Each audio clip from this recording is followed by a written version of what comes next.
Now let's talk about question 15, which is a famous question in this finals. Which of the following vectors is best suited as a satellite code? To be good satellite code means that the cross-correlation of one with themselves should not have too much similarity across different time shifts. For example, in V1, the cross-correlation of V1 with itself is always equal to 5. Because no matter how much you shift the vector from itself, it will always be 5 times 1 times 1, which is 5. So this is not a good code because we cannot distinguish at which time did V1 actually get received. In other words, its cross-correlation graph would look something like this. And we have no idea when our signal arrived because the graph just looks the same throughout every single time step. Well, is V2 any better? Let's try to see that. Correlation of R2 with itself. And let's try to plot the correlation throughout the time steps in the table, of course. When k is equal to 0, which means when I shift at 0, it's equal to 5.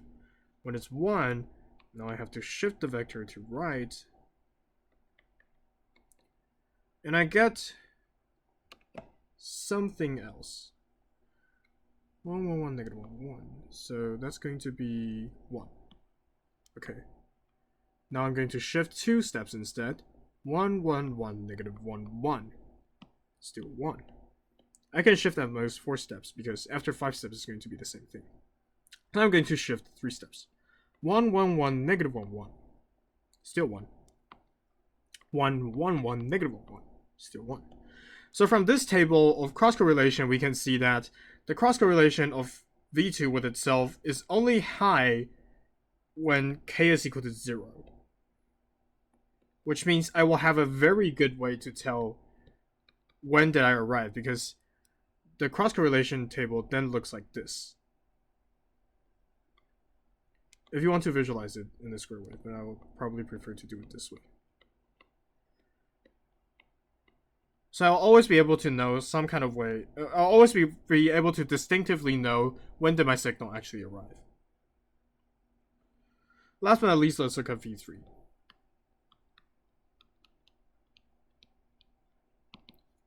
Let's also do the same table thing.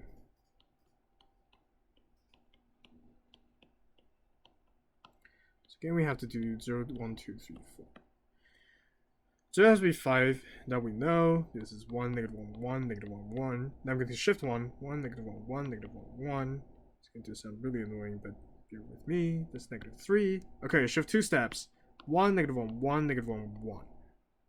That's 1.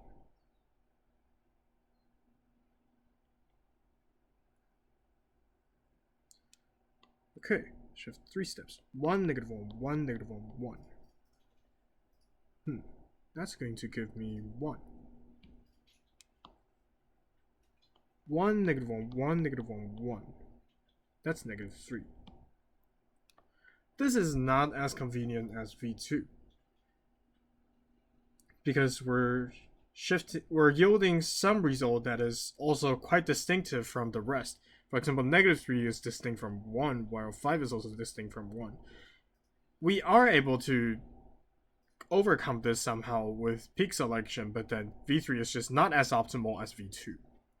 So then we get the result that V2 is the most optimal as a satellite code. And thus we have solved the question.